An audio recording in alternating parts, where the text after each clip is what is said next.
ಏನ್ ಮಾಡ್ಕೊಂಡ್ ಬಂದಿದ್ದೀರಿ? ಹೋಗ್ಲಿ, ಹಳೇದು ಬಿಟ್ಬಿಡಿ. ಈಗ ಮುಖ್ಯಮಂತ್ರಿ ಆಗಿದಿರಲ್ಲಪ್ಪ, ಹಳೆ ನಿಮ್ ಚಾಲಿ ಎಲ್ಲ ಬಿಟ್ಟು ಪ್ರಾಮಾಣಿಕವಾಗಿ ಜನಗಳ ಕೆಲಸ ಮಾಡಿ. ನಾವು ಬೆಂಬಲ ಕೊಡ್ತೀವಿ. 28ಕ್ಕೆ ಬಹುಶಃ ನೀವೇ ಬಂದ್ಬಿಟ್ರಪ್ಪ. ಅದೇನೋ ಹೇಳ್ತಿರಲ್ಲ 28ಕ್ಕೂ ನೀವೇ ಬನ್ನಿ, ನನಗೇನು ಅಸೂಯೆ ಇಲ್ಲ. ಆದರೆ ಈ ಒಂದು ವ್ಯವಸ್ಥೆ ಒಳಗೆ ನಿಮ್ಮ ಪ್ರತಿಯೊಂದು ಅಭಿವೃದ್ಧಿ ಹೆಸರಿನಲ್ಲಿ ಏನೇನು ನೀವು ಕಾನೂನು ಬಾಹಿರವಾಗಿ ಮಾಡ್ತೀರಿ ಅದನ್ನು ಮೌನಕ್ಕೆ ಶರಣಾಗಿ ನನ್ನ ಜಾತಿ ಹೆಸರಿನಲ್ಲಿ ಬೆಂಬಲ ಕೊಡಬೇಕಾ? ನಮ್ಮ ಪಕ್ಷ ದೇವೇಗೌಡರು 60-70 ವರ್ಷದ ರಾಜಕೀಯದ ಸಕ್ರಿಯವಾಗಿ ಪಾತ್ರವನ್ನು ವಹಿಸಿದ್ದಾರೆ. ಎಂದೂ ಸಹ ನಾಡಿನ ಜನತೆಯ ಆಸ್ತಿಯನ್ನ, ರಾಜ್ಯದ ಆಸ್ತಿಯನ್ನ ಲಪಟಾಯಿಸತಕ್ಕಂಥ ಸಂದರ್ಭದಲ್ಲಿ ಧ್ವನಿ ಎತ್ತು ಬಂದಿರತಕ್ಕಂಥ ಪಕ್ಷ ಇದು. ವ್ಯಕ್ತಿ ಯಾರೋ ಬಂದ್ರು, ನಮ್ಮವ್ರು ಬಂದಿದ್ದಾರೆ, ಏನಾಗ್ಬಿಡ್ತದೆ? ಆಯ್ತಪ್ಪ, ಒಕ್ಕಲಿಗರ ಪರವಾಗಿ ಇವರು ಮುಖ್ಯಮಂತ್ರಿ ಆಗವ್ರೆ, ಏನೆಲ್ಲ ಒಕ್ಕಲಿಗರ ಸಮಾಜ ಎಲ್ಲ ಉದ್ಧಾರ ಮಾಡಿ ಎಲ್ಲರನ್ನು ಇದರಲ್ಲಿ ಇಡ್ತೀರ ಆನಂದ ಇದರಲ್ಲಿ. ಈಗ ಸಿದ್ದರಾಮಯ್ಯವರು ಮುಖ್ಯಮಂತ್ರಿ ಆಗಿದ್ರಪ್ಪ 8 ವರ್ಷ ಆಗಿದ್ರೆ ಎಲ್ಲ ಕುರುಬ ಸಮಾಜದವರೆಲ್ಲ ನೆಮ್ಮದಿಯಿಂದ ಅತ್ಯಂತ ಅದ್ಭುತವಾದ ಜೀವನ ಮಾಡ್ತಾ ಇದ್ದಾರಾ? ಹಿಂದುಳಿದವರೆಲ್ಲ ಅದ್ಭುತವಾದ ಜೀವನ ನಡೆಸ್ತಾವ್ರ? ಯಾಕೆ ಆತ್ಮಹತ್ಯೆ ಪ್ರಕರಣಗಳು ನಡೀತಾ ಇದೆ? ನಾನು ಅದನ್ನ ಹೇಳ್ತೀವಿ. ಇವತ್ತು ಬರಗಾಲ, ಇಲ್ಲಿ ದೊಡ್ಡದಾಗಿ ಬೋರ್ಡ್ಗಳು ಹಾಕ್ಸ್ಕೊಂಡು ಇಲ್ಲಿ ಮೆರೀತಾ ಇದ್ದೀರಿ ಬೆಂಗಳೂರೊಳಗೀಗ. ಇಲ್ಲಿ ಬೆಂಗಳೂರನ್ನ ಯಾಕೆ ಉಪಯೋಗ ಮಾಡ್ತಾ ಇದ್ದೀರಿ? ಇವತ್ತು ಬೆಂಗಳೂರು ಇಂಥ ಪರಿಸ್ಥಿತಿಗೆ ಬರ್ಲಿಕ್ಕೆ ಯಾರು ಕಾರಣ? ಇವತ್ತು ನಿಮ್ಮ ಆಡಳಿತಗಳು, ಅದರ ಬಗ್ಗೆ ಟೀಕೆ ಮಾಡಬಾರ್ದ? ನಾವು ಸಿದ್ದರಾಮಯ್ಯನವರಿದ್ದಾಗಲೂ ಟೀಕೆ ಮಾಡಿದ್ದೀವಿ, ಇನ್ನೊಬ್ಬರಿದ್ದಾಗಲೂ ಟೀಕೆ ಮಾಡಿದ್ದೇವೆ. ನಾನು ಬೇರೆಯವ್ರ ತರ ನಮ್ಮ ಪಕ್ಷ ಎಂದೂ ರಾಜಿಗೆ ಒಳಗಾಗಿಲ್ಲ.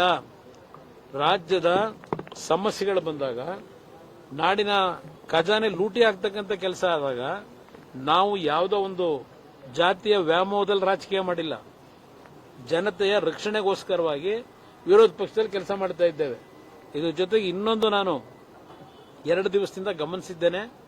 ನಿನ್ನೆ ಚಿಕ್ಕಬಳ್ಳಾಪುರದಲ್ಲಿ ನಡೆದಿರತಕ್ಕಂಥ ಘಟನೆ ಏನಿದೆ, ನಾನು ರಾಜ್ಯದ ನನ್ನ ಕಾರ್ಯಕರ್ತರಿಗೆ ಹೇಳಲಿಕ್ಕೆ ಬಯಸ್ತೇನೆ, ಪ್ರಚೋದನಾಕಾರಿ ಹೇಳಿಕೆಗಳಿಗೆ ಉದ್ರೇಕಕ್ಕೆ ಒಳಗಾಗಬೇಡಿ.